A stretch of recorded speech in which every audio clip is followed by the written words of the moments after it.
Bueno chicos, en este video les voy a presentar de qué están formados los ácidos nucleicos.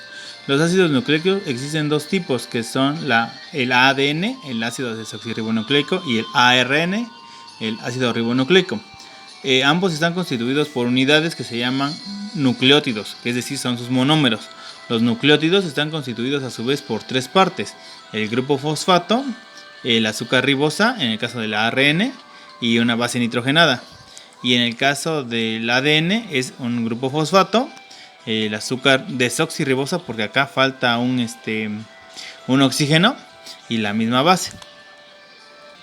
Bueno, estos nucleótidos se unen a otro nucleótido mediante un enlace fosfodiéster, porque son dos ésteres los que lo están uniendo. Acaba una base nitrogenada, luego otra, y luego otra manera como un peldaño de escalera. Igual pasa con el ADN, pero la ventaja de esta estructura es de que no, se pierde agua, pero es de alta energía. O sea que el ADN es una molécula que tarda mucho en descomponerse, a diferencia de las proteínas, que por ejemplo en el huevo se echa en aceite y cambia, ¿no?, la proteína. El ADN hay hasta, ¿qué será? Del periodo del Cenozoico todavía se han encontrado restos de ADN, trazas completas. Es decir, el ADN es una molécula muy sólida y resistente al tiempo. El ADN está constituido por 4 bases nitrogenadas principalmente, que es se dividen en dos tipos: las purinas y las pirimídicas. Las purinas se identifican porque están constituidas por una estructura hexagonal y pentagonal, y las pirimídicas tienen una forma hexagonal. En las purinas tenemos dos tipos, que son la adenina y la guanina.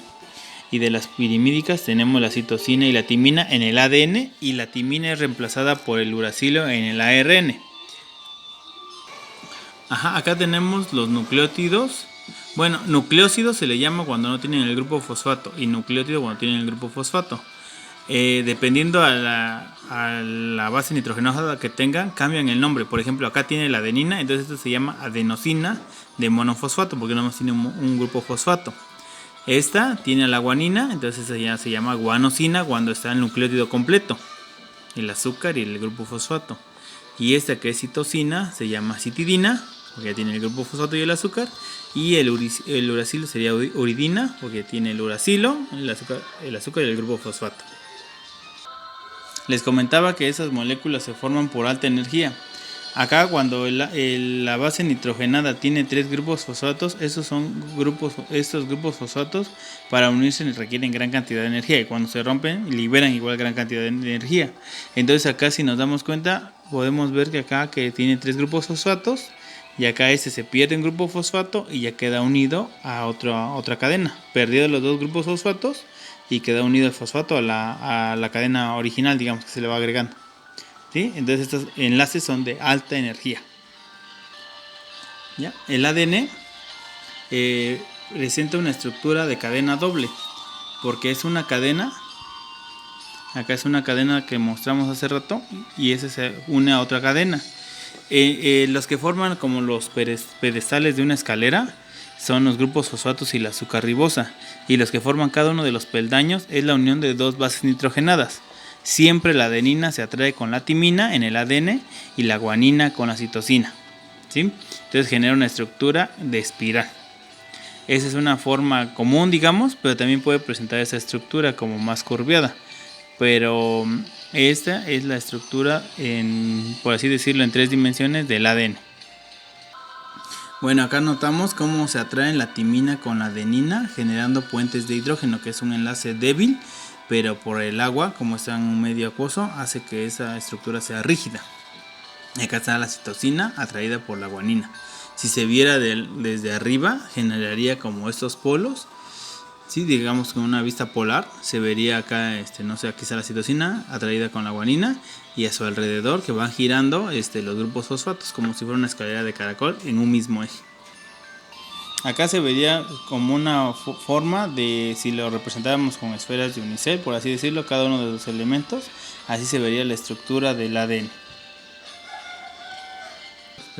El ADN, para producir ADN, se divide la cadena en 2 partes y se empiezan a leer completando. Por ejemplo, acá tiene la timina, entonces su complemento sería la adenina, la citosina con la guanina, etc. Entonces, en la cadena original, de la cadena original, hacia la cadena nueva, una hebra es vieja y una hebra es nueva. Igualmente acá, esa sería una nueva célula y esa sería una nueva célula. Serían acá dos células. Eso ocurre en la mitosis.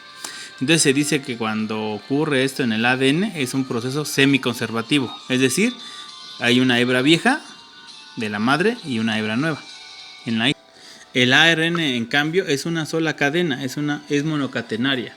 Existen tres tipos de ARN: el ARN mensajero, el ARN ribosomal y el ARN de transferencia. El ARN puede tener estas formas, así en forma de ovillo, así que está así en forma libre, por así decirlo, generar un pequeño espiral o generar esta pequeña atracción entre cadenas complementarias y en ella misma como de lazo, ¿sí? Esa es una estructura de una cadena de ARN de transferencia, donde se nota todas las partes de una sola hebra girado en sí mismo, pero acá es importante que acá en esta parte tiene adherido un aminoácido. Entonces por cada tipo de ARN de transferencia tiene asociado un tipo de aminoácido. El ADN sirve como un molde para obtener el ARN mensajero. ¿Sí? Igualmente es un proceso similar donde se abre la hebra y empieza a leerse la cadena y se van completando con pequeños nucleótidos para formar el ARN mensajero. En el caso del ser humano y animales eucariotas, existe una cadena de guanina, que es como una capucha que le llama, y una cola de adeninas que sirven como parte del ADN para que cuando salga del núcleo no sea digerido por otras enzimas o proteínas que están fuera del núcleo.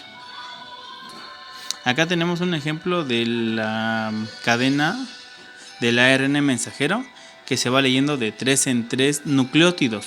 A esa lectura o ese grupo de 3 nucleótidos se le conoce como triplete o codón. Y a su vez su complemento sirve para leer el ARN de transferencia que tiene un aminoácido asociado.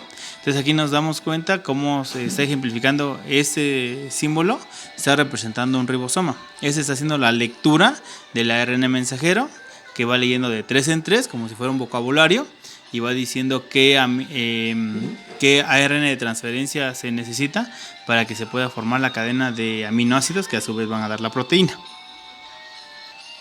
A ese proceso que les expliqué en general de que el ADN puede producir ADN por el proceso de replicación o duplicación y que a su vez el ADN sirve para generar ARN mensajero, que se le conoce como transcripción, y a su vez el ARN mensajero es leído por un ribosoma para generar la cadena de proteínas mediante el proceso de traducción, se le conoce como el dogma central de la biología molecular. Y eso ocurre en todas las células que están generando constantemente proteínas.